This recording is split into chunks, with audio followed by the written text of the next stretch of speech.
a lot of people are asking what the Lok Sabha trends could look like. So what we'll try and do in just a moment is to give you a sense of in the conversions which have happened. So let me first let me stand in the middle, try to explain, nobody takes a screenshot and gets it all wrong. Let me explain what we want to do. In the seats which we've converted, I'll show you what the parliament conversions are going to look like. If you aggregate the assembly-wise vote share, what does parliament look like? I'll show that to you. Akshita Nandgopal is just trying to get a mic in to see if she can speak to Revant Reddy. Let's listen and if we can catch in there.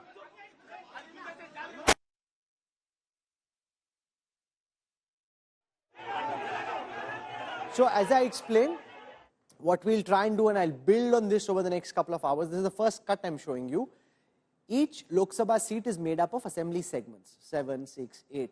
If I add, and we haven't added for all just yet, if I add each of those assembly segments into Lok Sabha trends, what does it look like? So we'll do that. I'll start, for example, with Madhya Pradesh, and we'll try and show you what the conversion of these assembly segments into Lok Sabha trends could look like. So there are 29 parliamentary seats in Madhya Pradesh. If we convert, and obviously it doesn't work like this, the factors are different, the elections are different, the mechanics are different. But if I just did a simple arithmetic, just for the sake of adda, you want to have adda, you want to talk what will happen. So instead of just talking, let me give you some data.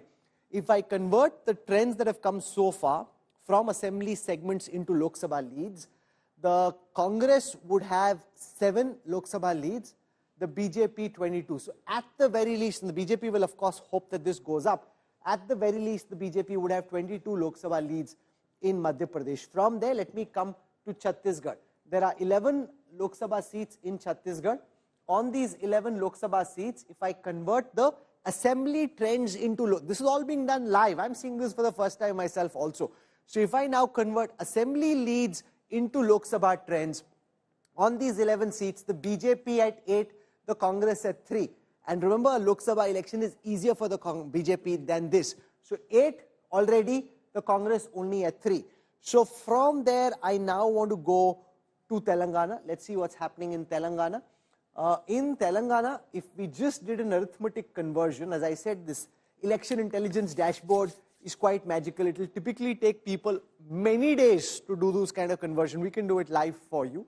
So if we convert assembly leads into Lok Sabha, the Congress leading on 9 Lok Sabha seats, the BRS on 6, the BJP had 4 last time, this time at 1, but they'll hope to do better in a Lok Sabha context. And lastly, let me come to Rajasthan. In Rajasthan, when I last checked, the data wasn't complete, but for what it's worth, from the seats we've been able to convert so far, the BJP leading on 16, the Congress only on 3. The other data I don't have just at this moment. I'll update it next time. It's looking pretty good. The BJP is looking at this, they won't take it for granted, but they'll say, okay, we're looking strong. And in the Lok Sabha contest with Mr. Modi Sure. on the ticket, Just add 5. I mean, just add 5 to 10% market share, vote share on this, and then make the. And the stock market will boom in the morning. That is I was speaking to Shail Bhatnagar, who heads markets today for Business Today Television, and he said, if the BJP wins 2 Heartland seats, you watch Rahul tomorrow, when the markets open, the BSE and NSE will be at historic highs. They weren't expecting 3 wins. With 3 wins in the Heartland, the markets will be on a roll. Absolutely, and just you have, I mean, this is, I understand they're just doing a literal translation, but the vote share is going to be very different in the next, and it's going to be advantage BJP. And I don't know what the India Alliance will do. Maybe they'll come up with another story, we'll know. In a world which is so volatile, in a world that is so volatile, with elections so unpredictable in democracy after democracy, if India gets the same government and same prime minister for 3 successive terms, Remember, Margaret Thatcher and Tony Blair, 2 other transformative leaders in their 3rd election struggle. I mean, they did win, but it was a lot of struggle. Any leader, any leader internationally, if you're looking at these results, globally, they'll be envious of Narendra Modi. India's Prime Minister, after 9.5 years of being in power, to have this kind of popularity across the heartland is quite amazing. It's an astounding achievement to be able to keep voters on your side. The pundits may not be on their side. They're just itching and waiting to write his obituary. the voters have a mind of their own, Rajdeep. And it's not going to stop. On 22nd of January, you'll have Mr. Modi doing the Ram Mandir inauguration. If anything, that will give it even more emotive resonance across North India. In that sense, he's got the narrative. He's got the leadership, the leadership battle, in a sense, sewn up. If I was the opposition, I wouldn't really know what to do. Assume that you are actually talking of a rival who's ticked all the boxes at the moment. There was even talk that the poorer sections of society, those on the margins who've suffered during COVID, are the ones who perhaps would vote against the BJP. But look at what's happened in Chhattisgarh. The poorer parts of the country, Chhattisgarh has some parts of the country where a large number of Dalits, tribals who live on the margins are there. They've all reposed their faith in the BJP in this election. So in parts of Madhya Pradesh, Malwa Nimad, for example. So clearly, I think he's built what with Shivraj Singh Chauhan also is true, bharosa, trust. So when you're looking at a double engine then, he's also built a welfare architecture that gets linked directly to the union government and to him.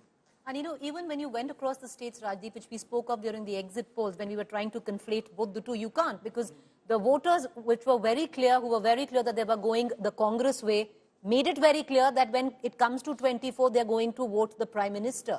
Hello? Okay, let's just listen in to Akshita Nandgopal, who's finally caught up with Revanth Reddy, the one Congress leader who's beaming at the moment, even though at 63, the Congress is only 3 above the halfway mark. Think about it. If there's a split tomorrow in the Congress, what happens next? I'm happy for that. I'm happy for that. You have assessed. You won today, sir. Your party has won. Revanth sir, क्या कहेंगे?